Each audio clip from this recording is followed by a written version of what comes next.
Hi, welcome to another episode of The True Show. I'm Leslie Lambert. And I'm Nick Gelfand. And today we're going to talk about home technology that will save you money. This comes from an article from Mashable.com.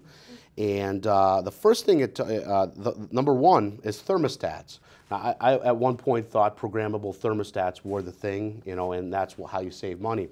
But there's two new types of thermostats that are coming out, and actually one is already out, that go above and beyond that anything I've ever seen. One of them is called the Nest.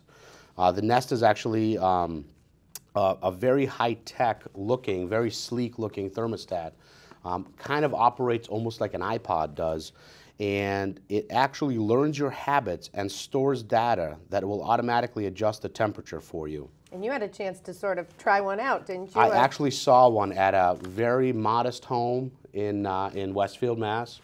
Nothing. And I thought it was incredibly cool, and ended up doing some research about it, and I played around with it for a little bit. But it is a very cool looking thermostat. Yeah, so these thermostats are anticipating when they need to be active and less active based on your schedule. One of them here, the Eversense by Allure Energy, uses GPS technology to know when you're heading home so that it can start warming the house so you come home to a warm house.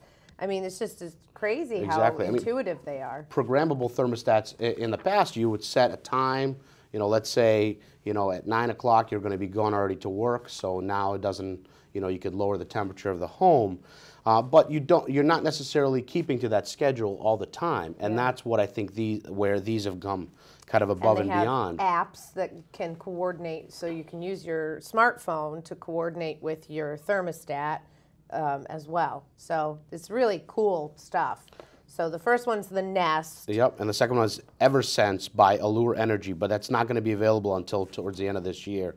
The Nest you can buy right now for a mere $249. But they say, anticipate that you're going to save $1,000 a year.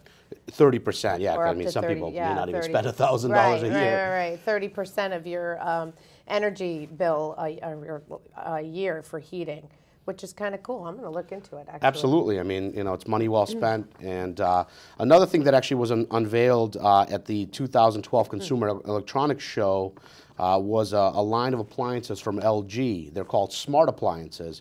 Why are they smart, you say? Well, imagine a refrigerator that can track your diet, or a ultra-fast, eco-friendly washing machine that actually can store energy from off-peak hours to use during peak hours. And it works on a wireless network somehow. I'm not sure. It's so that it's with the power companies that go on a smart grid.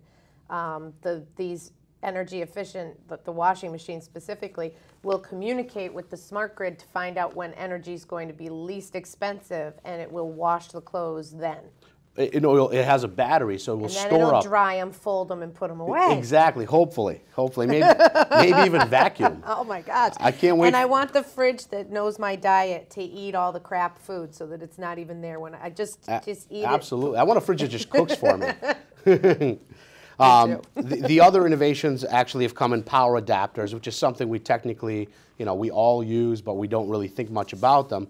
But there's actually power adapters. One of them is from a company called Green Plug that actually has a digital processor inside it.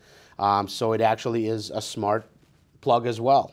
Yeah, which is cool. I guess a lot of energy is lost or consumed daily by inactive computers and stereos and whatnot that might be left on sleep mode even, that are draining. So this is saying that it's going to find out when whatever's plugged into it has reached its maximum charge, and then it sort of stops using the energy at that point. Absolutely. Which is cool. Home automation lighting, of course, the LED lighting thing has been rolling out, and there's, some people have controversy over it. But these systems are now communicating with the house to know when to turn things on and off also. Absolutely. In the past, we talked about an alarm that you can control via an app on your iPhone or Droid. Now they have LED lights in your home, so you can turn on lights, turn them off when you're on vacation. Each light switch, there's actually a company called Carnes Audio that has, you know, this fantastic system. They do say each light switch that can be controlled via a smartphone is $180 though. So it is, you know, it is for the Not cheap. discerning, discerning individual. Might be out of my price point. And then Panasonic is building an entire town that's going to be from the ground up energy Efficient in Japan. In Japan, yeah. So there's 1,000 homes on 47 acres. Popular Science was releasing this. And it's going to feature all these extreme energy features to try to make it, you know, a completely energy efficient town. They're going to have solar panels. All the house will have lithium-ion storage batteries, which would store enough energy to power the home for a week. You know, it's just going to be a state of people are going to be driving, you know, encouraged, I guess, to drive electric vehicles as well. So it's going to be an interesting thing, but we don't live in Japan, so I wonder when it'll come this way. I don't know, but one thing that we do have here is ghost towns, Nick. We do, we do. We may not have an energy efficient town, but we have ghost towns. And Nick found 8 ghost towns, or 9 total actually, that are completely deserted, right? No one lives in these towns. Yep. That they're at some point, for one reason or another, were actually fully populated towns, and then for whatever reason, and it's different reasons for each one of these towns. The ones I found, the one I found the most interesting was actually in Connecticut, which is very close to us. It's right near Stamford, Connecticut, near Bridgeport area.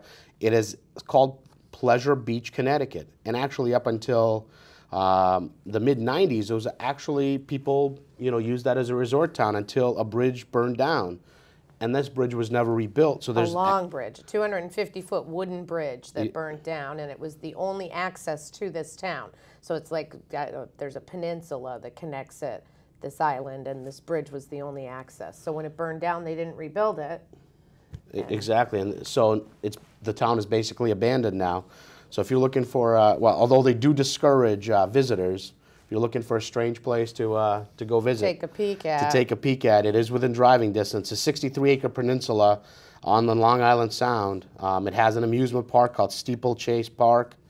And, you know, it has a beach. It has about 45 beach cottages that are still in existence. And I guess there's some talk of bringing it back, but it's slow progress there. Yeah, I guess political leaders occasionally discuss rebuilding the bridge. However, it just hasn't, you know, hasn't been done yet. Yeah. And if you're curious, the other towns are, the other 8 ghost towns, and this is from the folks of Bankrate.com, is Bodie, California, which is near Bridgeport, California, Bullerville, Florida, near Flagler Beach, Independence, Colorado, which is near Aspen, Cahawa, Alabama, near Selma, Piedmont, Wyoming, near Fort Bridger, and Rhyolite, Nevada, near Beatty, and Thurmond, West Virginia, near Beckley. All towns that nobody lives in. Closed up shop, no one home. Well, we want to thank you guys for being here with us. It's been another episode of True. I'm Nick Gelfand. I'm Leslie Lambert. Be sure to check us out at trew.com, and we'll see you next time.